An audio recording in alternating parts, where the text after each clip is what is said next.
Hi everyone, welcome back to my channel, or welcome to my channel if you are new here. I am the creator of the website followyourownrhythm.com. This YouTube channel is basically an extension of that, and that is for anyone on this path of spirituality, awakening, loving yourself more, living more authentically, connecting with your inner true self.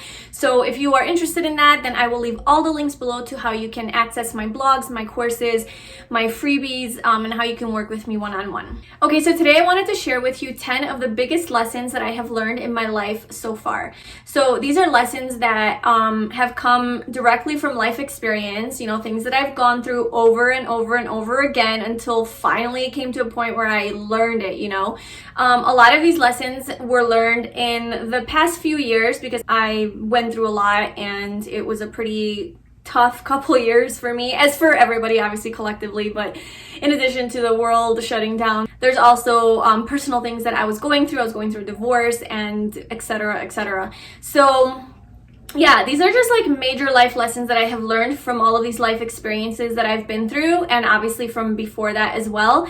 And I just wanted to kind of compile them into a little video for you, just because I don't know, maybe I can inspire you, or maybe you can learn something from these lessons too, or maybe I could just confirm to you that like, oh yeah, I'm also learning that lesson as well. So in either case, I hope that you find this video helpful. It might be a little bit long just because it's 10 things to cover here, but I will put the timestamps below just so you can kind of click through if you want to jump ahead to, all of the 10 different lessons, if you don't want to hear me talk so much. And yeah, so let's get into it. Okay, so number one, the first lesson that I'm going to share with you today on one of the biggest lessons that I've learned in my life is that it takes a lot more strength and courage to be vulnerable and open and to share your feelings, your weaknesses, your insecurities, your fears, your side, the side of you that you don't normally show people, than to be stoic, emotionally detached, guarded, closed off, have a wall up. I mean, you would probably say, duh, like that takes so much more courage. But this is just something that I've experienced, especially in the past 2 years. I have gone through a lot of things emotionally. And I don't know, maybe perhaps I used to be a little bit emotionally guarded and not so open with like feeling my feelings. And this also goes for like when you're dealing with some sort of an ending or a loss or a heartbreak, and you're really, really sad and you feel heartbroken, or you're just in that pain, in that like emotional pain. It's very hard to sit with those feelings when you're feeling them, but it's one of the best things that you can do for yourself. So we have this tendency to close our emotions off when things get too hard. Maybe you're in a relationship with someone and they trigger some sort of wounding inside of you, and the first thing that you want to do is shut down, protect yourself, withdraw, instead of like talking about it or expressing like what it triggers within you or like working through it. It's easier to escape and run away and deny that you have those feelings that come up. But one of the things that I've learned is one of the biggest things for healing and for growing, like evolving your soul, is to feel all of those nasty, ugly, uncomfortable, unpleasant feelings that come up in these moments that you are going through pain, and just heartbreak or loss or anything like that. So, you might have a tendency to drink it away, or to smoke it away, or distract it away. any sort of like mechanism that we have to not feel these feelings.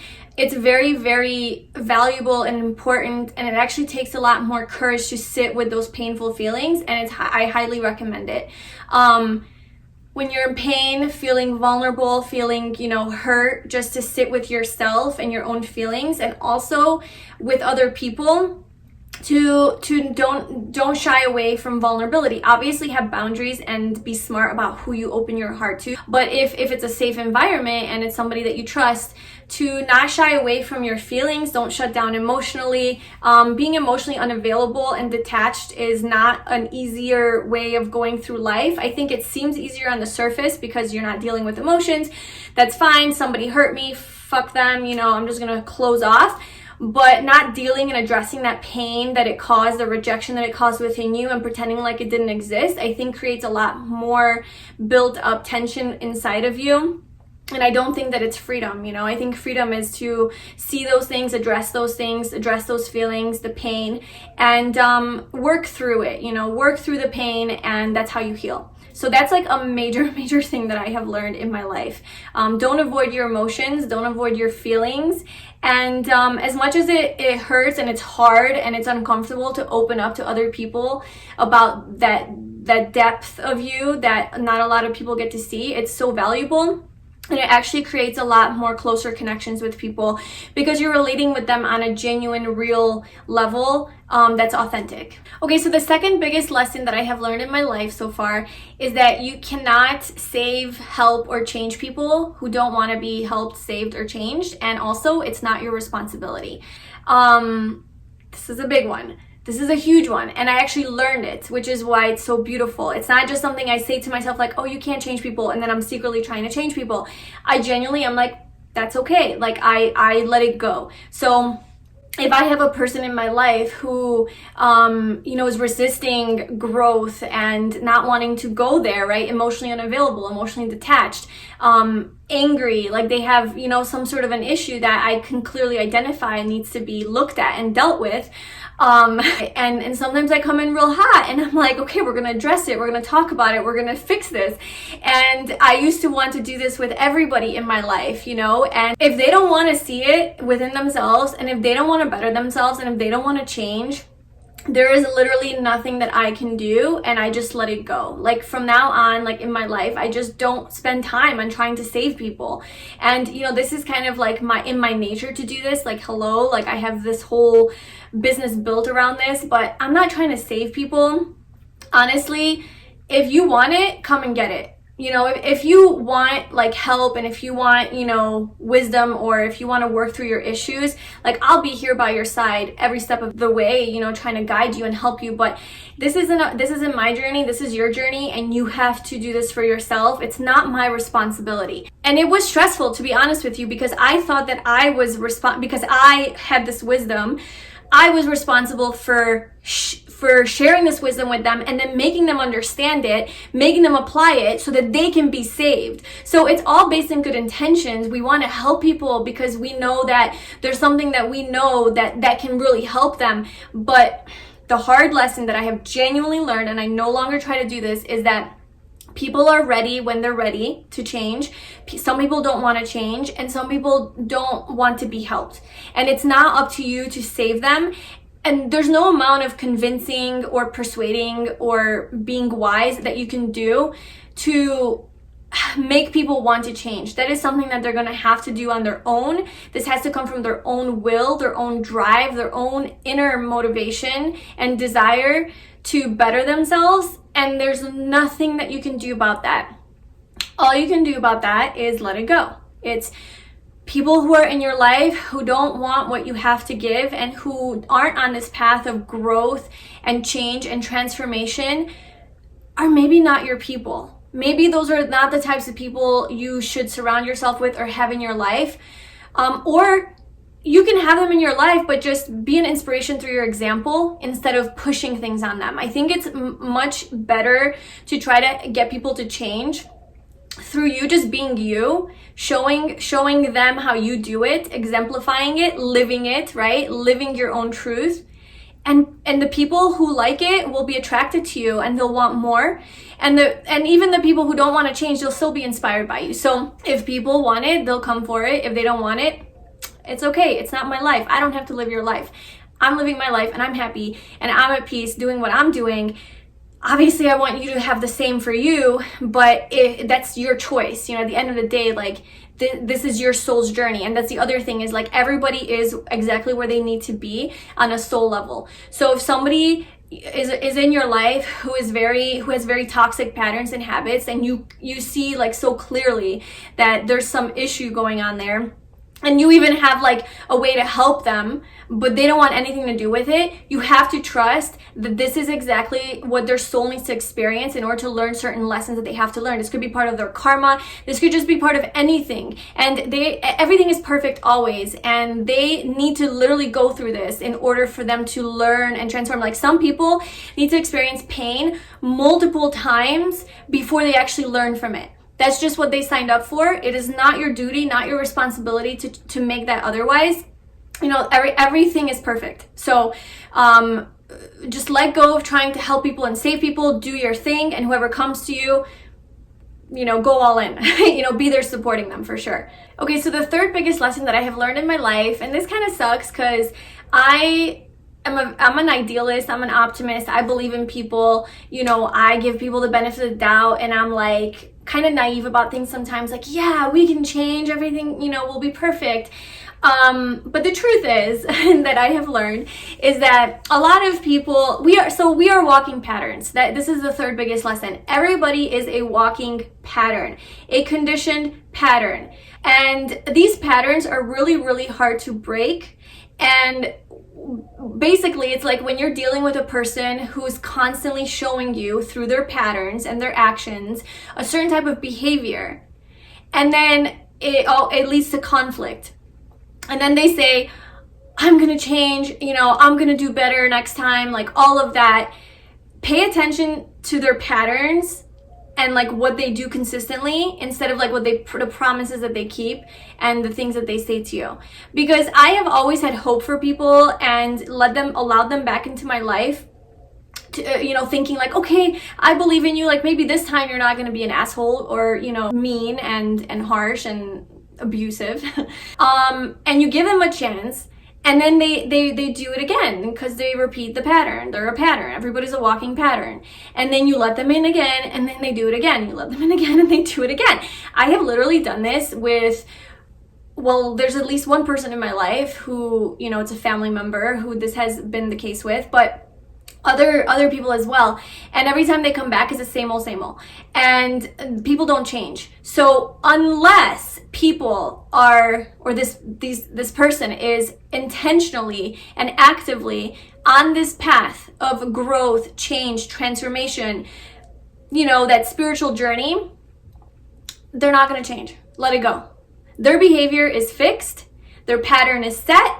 This is who they are, and they will not change. And this is hard for me to say because I believe that people can change, and we can absolutely change. We can absolutely rewire ourselves, recondition ourselves, reprogram ourselves. We are empowered beings. We can absolutely do it. But it takes, like, as point number 2, it takes for you to want to do that, right? It takes for you to be committed to that path and actually do it. It's not easy work.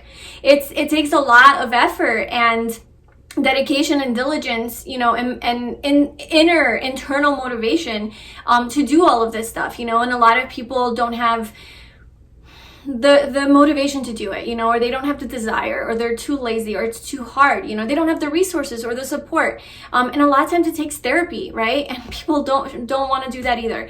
So unless you're dealing with a person who you know is genuinely like on this journey of change, and you know that they will change and show you otherwise, and then they do when they come back, even that, like, they have to show you through their patterns, okay? People are their patterns. Study people's patterns, and you're going to learn a lot about who they are and how they're going to treat you, instead of what they say and the promises that they keep. Okay, so the fourth biggest lesson that I have learned in my life so far, and this is something that you probably heard me talking about if you've seen my other videos, but your intuition, those intuitive nudges that you get to do something, is never ever going to go away until you like address it or listen to it. So we have these in this inner knowing that we need to do something, right? Like you're in a relationship that doesn't make you happy, or you're at a job where you're not satisfied, or you're living a type of life that you know deep down inside you're meant for more, something bigger, right? And your intuition keeps telling you this too, and confirming this to you, and it might come through as nausea, that like, oh, I'm just not happy with where I'm at, with who I am, with this relationship, or maybe it comes through as fear. You know, that there's just a lot of fear around leaving the situation because you're scared of like what the future holds, but like you know that you have to do it. A lot of times this comes up over and over again in trauma that you have to face, like some sort of deeper trauma or wound that you're ignoring and you're putting off, that keeps resurfacing. You have to deal with it. All of these things that consistently show up in your life, they're truly not going to go away until you actually look at it, go into it, face it, process it, work through it, and heal from it, you know, and make changes based on whatever these messages are trying to tell you. All right, so the fifth biggest lesson that I have learned in my life is that, so you are not alone. You are one with the universe, and the universe is always with you. The universe is always guiding and supporting you and just communicating with you, like offering messages, right? So we think that we're all alone going through life, but the truth is that we are one with the universe, and the universe actually lives inside of us. We are the universe. We are God. And it's always with you. Like you can't be separate from this energy, right? The source energy. Like you're not separate from it. And the way that I learned this lesson, like physically or like practically in my life, obviously this is a knowing. We all know this, like especially if you're on a spiritual path, like we know that we're one with the universe. But the way that I brought it into my experience and I was able to learn this is that it was during the hard times in my life, you know, when I was at rock bottom and just nothing was working out and I didn't know how I would survive, like financially or mentally, emotionally, just a lot of things going on.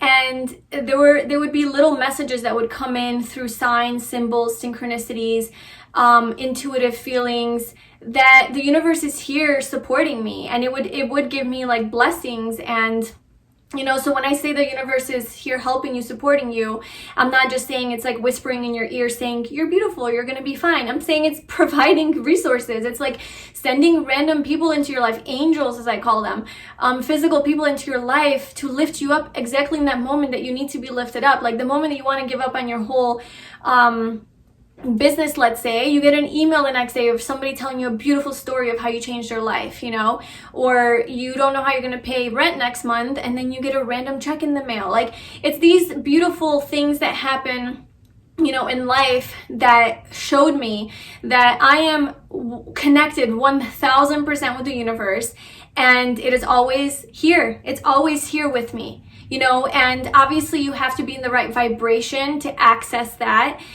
Because if you're living in negativity and in this lower vibration, then you're not going to, first of all, recognize the blessings around you. You're not going to look at them as blessings. You know, you're still going to complain about it. So like if you're in this lower vibration being very negative, then those are the types of experiences that you're drawing to you. And that was another lesson that I learned, is that the moment that I was like starting to worry about like, how am I going to get this? How am I going to get this? When is this going to happen? Oh my God. And I'm just like annoyed by life because I'm in this place and position that I don't want to be in. Things weren't flowing. I wasn't getting those blessings. And the moment that I shifted my energy and shifted my vibration into trusting the universe more, and like raised my vibration, things started happening. Okay, so that's the fifth one. And the sixth lesson, which goes alongside this, the sixth biggest lesson that I have learned in my life is to surrender. Surrender is the answer to life. This should have been number one because this is like the biggest thing, okay? But this is surrendering literally gets you what you want. So the way that I learned this lesson, like physically, is that in the past couple years, you know, having had gone through my divorce and being all alone and fending for myself, obviously there's going to be a lot of things that are going to come up that it's like, well, damn, like it's just me. Like if I lose my job, like how am I going to pay my bills? Like I don't have anyone else to help me. If my car breaks down, what do I do? If this happens, whatever. And then obviously like going through this freaking world shutdown or whatever, like, you know, everything, like lost my job, all of it.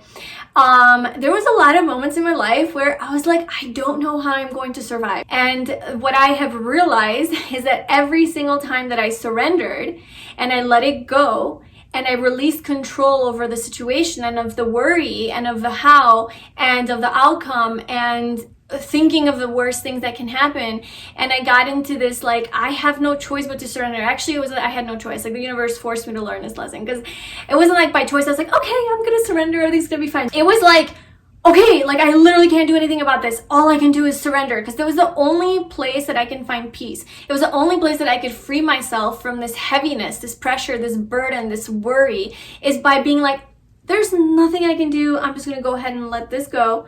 And I trust that some miracle is going to happen and I'm going to be fine. And I changed my energy. I shifted everything. I let it go. I trusted. I had faith. and I was open to receiving whatever, however it would happen. And it always worked out. Like within 24 hours, like something would happen. Sometimes almost immediately. There's something, a resource or a person or something that would come in that like would totally like support me, like give me what it is that I needed, give me an answer even, you know, a solution to my problem. So this is big because like this is not like a small little operation. Like surrender is literally the key to everything, and then also to manifesting what it is that you want. And just knowing that everything always does work out as long as you learn how to surrender, and just keep in mind that your energy creates your experiences, like your reality. So if you're in a negative, low energy, those are the types of experiences that you're going to be living through. If you're in a higher vibration and you're in a more flow state, then those are the types of experiences that you're going to be experiencing. And also, obviously, it's all up to your interpretation of those experiences. But I have definitely noticed that when I was in that low vibe state, things weren't flowing, things weren't coming. There was a lot of resistance because there was resistance in my energy. So there was also resistance in my physical environment. The moment that I started flowing with things, you know, it flowed. And then if it didn't flow, I let it go. Okay, so it always works out. Just surrender. Just learn that lesson and you will be fine for the rest of your life. Okay, so the seventh biggest, most important, and I would say most beautiful lesson that I have learned so far on my journey is that self-love is the answer and the key to healing. So any problem that we have in life, any sort of trauma, wound, feeling of disconnection, any problem that we have, it always comes down to a lack of self-love. And self-love sounds so vague, like what am I talking about? And I should also make a video on that because it's very important. But to me, self-love is the connection that you have with yourself. Because everything is based on the connection that you have with yourself. So if you are disconnected with yourself and you hate yourself and you judge yourself and you yourself are rejecting who you are and not accepting your darkness, not accepting your shadow self, not accepting those parts of you that aren't so, you know, you're not so proud of. If you can't have a positive, accepting, loving, compassionate, kind relationship with yourself, to talk to yourself and to look in the mirror and actually be able to say that I love you, even though you are not perfect, you know, you're a hot mess, and I still love you. If you don't have that relationship with yourself, you're fucked basically. How are you going to have any sort of relationship with a person, with the universe, with life, how are you going to be able to recognize beauty if you don't recognize your own beauty? And I feel like eventually that leads to some sort of conflict or problem with the other, because then you're going to constantly be waiting for them to validate you and to make you feel beautiful because you are not recognizing your own inherent or physical or whatever kind of beauty. You know, this is obviously a journey, and I'm not saying that I'm perfect at this because I still get triggered, especially in romantic relationships. I feel like is when it comes up the most. I feel like for a lot of people, it is in romantic situations, more intimate situations, that our biggest wounds get triggered. But overall, I do have a very healthy relationship with myself. And again, all of this has come from all of the painful things that I have been through, where I had no choice but to love myself, because I was at a point where, like, you know, I was like, well, no one loves me, no one cares about me, I'm all alone, you know. And I would say that's one of the reasons why, you know, leaving my ex-husband, getting a divorce was a blessing, because of all of these beautiful lessons that I have learned after in connecting back with myself. But honestly, like, if you need like an easy answer to how to heal any problem that you have, like emotional problem, you know, self-love, like just start there. All right, so the eighth biggest lesson that I have learned in my life is kind of a tough one, but it's one that needs to be learned. It's that you cannot force people to love you. You can't make people be attracted to you. You can't beg for people to like you. Like, that's just something that comes naturally. If people like you, they like you. If they don't, they don't. And even if you really love someone, or even you're in love with someone, like a romantic relationship, or just like a friend, you really like someone, whatever, they don't have to love you. Like, and you can't force them to love you.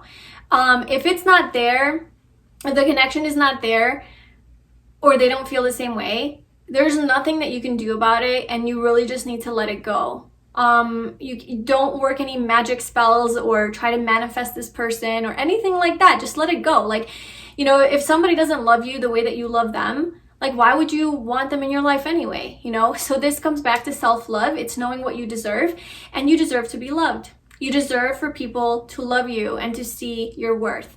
Whoever is in your life and doesn't love you and doesn't see your beauty and your value and your worth and doesn't want you in their life is not a person that you should ever want in your life. This is where you elevate your vibration. This is where you don't put up with toxic people in your life. You love them, yes, sure, because you know how to love, but they don't know how to love. You know, maybe it's not even that they don't love you, it's they don't love themselves. So how can they love you if they don't love themselves? Okay, so it could even be that. But at the end of the day, like, you deserve better. You deserve better, okay? You deserve people in your life who genuinely want to be there, who see your beauty and your value and your worth, and who love you. If you're ever caught in a relationship where you're giving too much and you're not getting enough back, that is not something that you deserve. You deserve a lot better than that. You're worthy. You're worthy of love, unconditional love. You are fucking lovable, you're beautiful, and people need to see that. They need to see your value. Okay, so the 9th biggest lesson that I have learned in my life so far is going to help you with this last point that I just mentioned, but nothing is ever personal. Anytime that somebody has a problem with you or doesn't like you or judges you, criticizes you, rejects you, anything that you take personally, that you think it's about you, it's never about you. It's always about their own issues that they're projecting onto you. This is not just to make you feel better about yourself. This is how we operate, okay?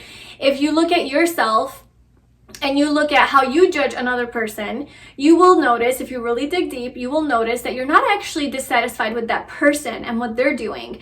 You're dissatisfied with a part of you in you that they show you and reflect back to you and trigger within you that you don't like about you. That's why we judge people. That's why we hate people. That's why people irritate us and bother us. Everything is a reflection of ourselves. Things we have not dealt with within ourselves, we see in another, they mirror it back to us, showing us what we need to heal within ourselves. This is why it's so beautiful. Everybody's a reflection and a mirror of you. So if you have a tendency to judge people a lot and to be dissatisfied with people, to be angry at stupid little things, that is something that within you have to address and deal with, you know? Triggers are your teachers. So this goes the same for another person. If they don't like something about you, they're most likely venting their own problems to you. So the way that I have learned this lesson in my actual physical practical life is obviously through, this is like a longer one, like that I've been learning, just interactions with people. I was in the customer service industry for a long time, and you know, people venting their complaining to me about their problem, like of the service or whatever. And I you know, in the beginning I used to take it personally, and I'm like, oh my god, like I'm something wrong, there's something wrong with me. And then eventually I just realized, like, oh no, this person's just a bitch, like this person's just like a complainer, like this is just what they do, like this is who they are, you know, this is their pattern. They go out and they just look for something to nitpick about or whatever. So that's just something that I've just learned from that whole industry. So just remember that, you know, whenever people are angry at you or judging you or criticizing you, it's never about you. It's always about them. It's always about something that they can't accept in them, or about life that they're now projecting onto you. All right, so the 10th and final lesson that I have learned in my life, and I'm starting to lose my voice because I've been talking so much, so if you're still with me, like, thank you and congratulations, is that every single thing that happens in life is neutral. Nothing is good or bad. Every single thing is the way that it is, and it's neutral. And the only thing that makes it bad or good is your own perception and perspective of it. It's how you interpret it and how you label it. And this is based on your life experiences, your mindset, your level of consciousness, etc. So if you are driving your car and you get into a car accident, obviously we would label that experience as bad because it's probably going to be a pain in the ass to figure that whole scenario out, right? But really, in reality, that situation is what it is. Got into a car accident, you know, my car's totaled. Okay, that's a fact. The way that we interpret it and emotionalize it, like the emotion that we add to it, that's not fact. That's based in your own opinion, that's based in your ego and how you choose to interpret it. So, when we experience these things in life, and this has been a longer standing lesson that I have learned now and apply, you know, because a lot of things happen in life, bad, good, whatever. And anytime I interpret them as negative, it doesn't help, you know, it just makes the experience worse. Anytime I interpret it as like, not necessarily positive, because like getting into a car accident and totaling your car is not a positive experience, but I know that I'm going to be okay because I'm going to surrender. The universe is going to help me. And I know that this happened for a reason. I know that inherently, like, there was a deep lesson that I have to learn from this experience, and perhaps that's why I attracted it or I created it on a soul level. Nothing is an accident. There are no mistakes. Everything happens for a reason. So just looking at anything that happens to you in your external environment as that, either that I'm going to try to look at this as a blessing or find a blessing in it or look at this positively, or I'm going to see how, you know, I am meant to learn a lesson from this and how this experience is meant to grow me spiritually. Maybe that's why this happened to me.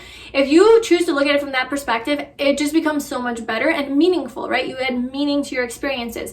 If something bad happens to you and you're choosing to look at it in a bad way, then that's all it's ever going to be. And it's going to seem like a failure. It's going to seem like a mistake, an accident, something that's meaningless. And you have a choice.